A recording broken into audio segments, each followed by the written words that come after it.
Povo missioneiro, sob a direção do jornalista Jairo Ferreira, do portal Rádio Cidade S.A., vamos conversar hoje com o professor licenciado em Filosofia, mestre em História, vereador por 3 mandatos, presidente da Câmara de Vereadores do município de Santo Ângelo, Gilberto Corazza.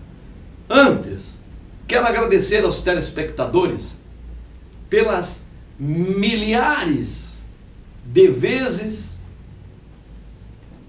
que acessaram o telejornalismo nos últimos tempos. É um grande sucesso este trabalho que estamos realizando pelo portal Rádio Cidade S.A.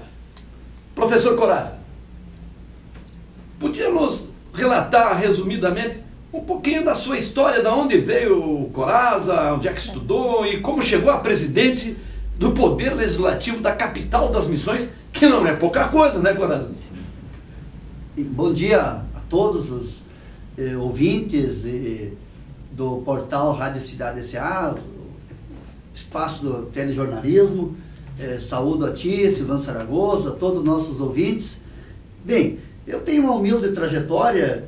Cheguei aqui em Santo Ângelo ainda no ano de 1984, na condição de estudante de teologia, e comecei a minha modesta caminhada, né, de trabalhos sociais, de pastorais sociais. Na sequência me tornei professor e também sou um construtor histórico do Partido dos Trabalhadores, seja aqui na região das Missões, da fronteira noroeste, da região do Alto Jacuí, de onde eu sou originário. E essa a minha trajetória de compromisso muito estreito, direto, com os movimentos sociais, com o movimento sindical. Eu sou professor da rede estadual, sou professor universitário, e as minhas opções foram no sentido de trabalhar a perspectiva dos direitos, do projeto histórico da classe trabalhadora, das lutas mais imediatas por conquistas e melhorias das demandas dos mais diversos segmentos da nossa comunidade. E essa trajetória nos proporcionou esses 3 mandatos de vereador, e sempre comprometido com um conjunto de temas que trabalha na perspectiva de promover a cidadania, de conquistar novos direitos, de defender direitos do nosso povo, e principalmente um compromisso mais amplo, que é a construção de uma sociedade mais igualitária, mais justa, mais solidária, sempre nos reivindicando na condição de herdeiros aqui dos grandes lutadores do povo. Em particular aqui a experiência histórica, inédita, jesuítico-guarani, especialmente a experiência de um projeto igualitário, marcado pela justiça, pela igualdade, onde que é muito importante, eu sempre repito isso, nós temos que ressignificar a grande utopia da terra sem males, e também trazer essas 2 grandes lições da experiência histórica missioneira. Aqui não teve propriedade privada naquele período, teve propriedade coletiva, comunitária, e aqui também tem uma notícia muito importante para o mundo todo. Aqui nós não temos notícia que naquela experiência alguém passasse fome ou necessidade. E essa luta nós somos herdeiros, estamos dando sequência, e isso nos conduziu modestamente, agora no último ano legislativo dessa atual legislatura, na condição de presidente do Poder Legislativo de Santo Ângelo, onde temos um conjunto de metas e diretrizes que queremos implementar no primeiro semestre deste ano. Muito bem. O senhor falou que foi estudante de teologia. Eu fui interno no seminário da Igreja Católica. A gente tinha uma meta de ser cura, sacerdote, e de repente mudamos para outras atividades. Eu quase fui padre. Eu sempre digo que a igreja perdeu por eu não ter sido padre. A igreja disse que não, que é o contrário, que eu é que perdi. Tu quase foi padre também ou não? Sim, eu fui seminarista e tenho muito orgulho desse período. Foi um período muito marcante na minha trajetória, foram praticamente 8 anos de estudante, aprendi muito, tirei muitas lições de vida, e obviamente que tem vários temas. Hoje, na atualidade, eu estou muito esperançoso, né, com o Papa Francisco. Está sendo uma grande vanguarda para o mundo, está levantando temas retomando temas extremamente importantes para reconstruir uma possibilidade de convivência pacífica, com base no respeito aos direitos humanos. E o que você acha de trazer o Papa para visitar os 7 povos missioneiros? Uma bandeira que a gente tem levantado aí pelo portal Rádio Cidade SA. Pois bem, eu acho que é um tema importante. Pode ser resumidamente. É um tema importante, mas eu acho que o mais importante mesmo é nós prestar bem atenção às grandes diretrizes e às grandes mensagens que o Papa Francisco tem abordado com muita coragem. Ele tem incidido na conjuntura mundial, no sentido de construir possibilidade de relações respeitosas, para superar este período do sistema capitalista, essa etapa onde que o imperialismo norte-americano e os seus aliados ainda impõem um estado de exceção permanente no mundo, desrespeitando abertamente, totalmente, o direito internacional da independência e soberania dos povos e também desrespeitando abertamente e totalmente os direitos humanos elementares.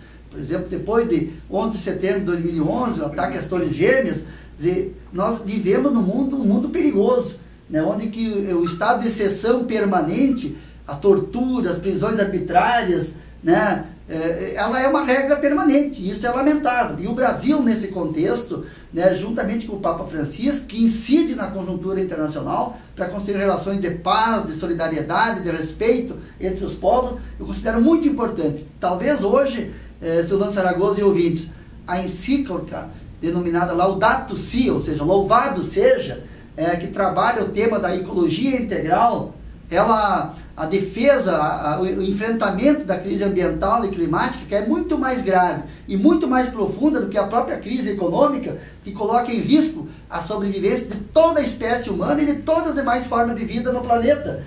Esta é a grande referência, talvez é o texto mais importante para nós reconstruir a possibilidade de uma convivência pacífica e harmônica no planeta, no contexto mundial. E o Brasil?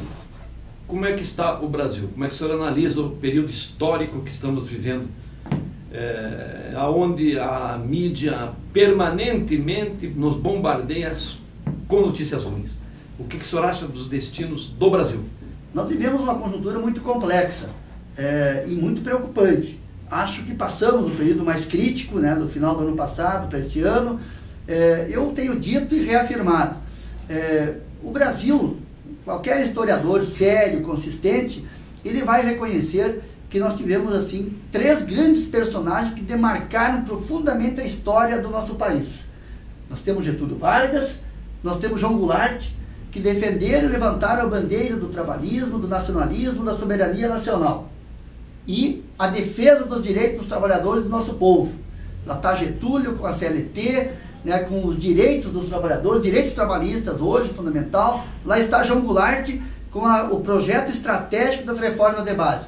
Ambos foram enfrentados... Que até hoje não saiu. Exatamente. Mas que um dia haverá de sair, né? Perfeitamente. As grandes bandeiras das reformas de base, reforma agrária, reforma urbana, reforma política, eleitoral, educacional, foi retomada por Lula e Dilma. Esta é a verdade. Por isso que Getúlio, infelizmente, sofreu o ódio, a perseguição, a calúnia das elites nacionais e internacionais da sua época. E levou ao ato extremo do suicídio.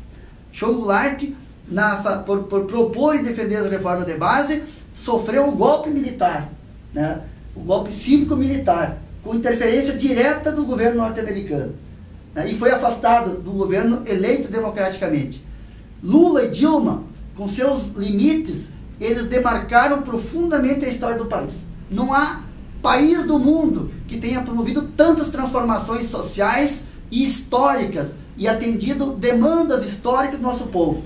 Nós tivemos, é importante para todos que estão desavisados, que são impactados pela mídia, que manipula e mente diariamente, particularmente o segmento ligado à Rede Globo, a revista Veja, a Época, que caluniam, como caluniavam Brizola e caluniavam Getúlio e João Goulart. Continuam caluniando e mentindo contra Lula, contra Dilma e tenta criminalizar o Partido dos Trabalhadores, que tem os seus erros e seus equívocos, mas tem os seus acertos. E é por causa dos seus acertos que eles caluniam, divulgam ódio, rancor e intolerância todo dia. Isso não é bom. Então nós temos que convocar, neste momento, Silvano Zaragoza e nossos ouvintes, todos para respeitar a soberania popular. A soberania popular concedeu um novo mandato para Dilma, no segundo turno. E quem quer disputar e não concorda com o projeto de governo da Dilma, que se prepare e dispute as próximas eleições. E não venha com esse movimento golpista contra nós. Porque nós temos dificuldades internacionais, uma crise internacional, dificuldades nacionais, mas nós estamos retomando uma estratégia de desenvolvimento.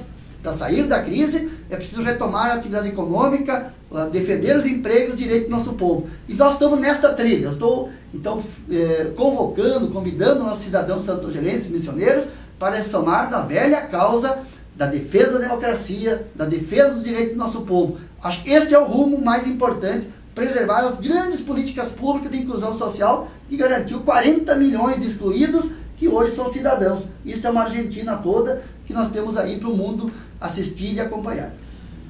Muito bem, o nosso tempo já está para se esgotar. Faço-lhe mais algumas perguntas.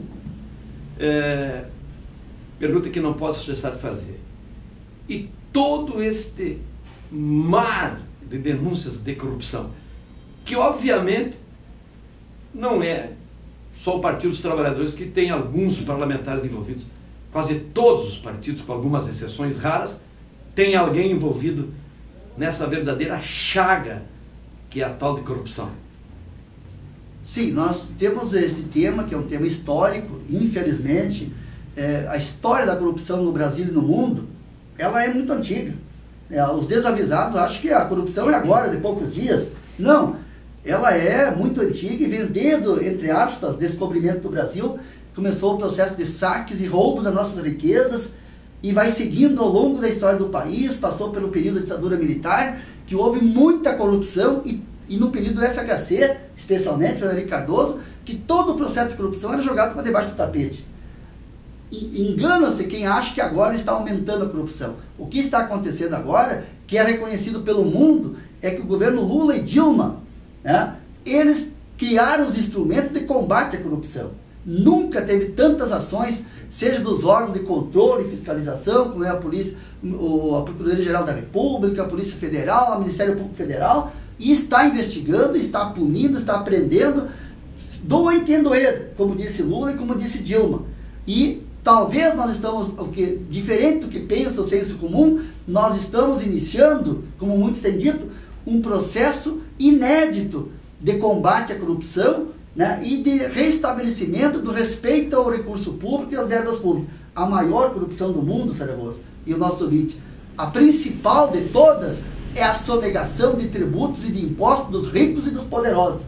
Esta é a principal corrupção. Está ali a Operação Zelotes, as contas secretas na Suíça, os recursos não declarados no exterior, que infelizmente a nossa mídia parece que esqueceu e não dá publicidade. Ali não é milhões e trocadinho, é bilhões e bilhões que estão em jogo e que precisam fazer esse bom combate. Então eu acho que nós temos que fazer a nossa parte, combater as pequenas corrupções que acontecem no dia a dia na sociedade, aqui no município, qualquer lugar da sociedade, e combater as grandes corrupções para restabelecer a moralidade, a ética, porque o que nós não podemos fazer, Silvano Saragossa, é criminalizar a política. O que muitos querem fazer, criminalizar a política. Se nós criminalizarmos a política, nós vamos cair na ditadura. Qualquer democracia, por precárias que seja, ela é muito melhor do que qualquer forma de ditadura.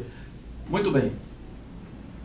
Presidente da Câmara Municipal de Vereadores de Santo Ângelo, numa composição que os experts na política chamaram de genial. Como é que foi isso? PMDB faz parte do governo municipal.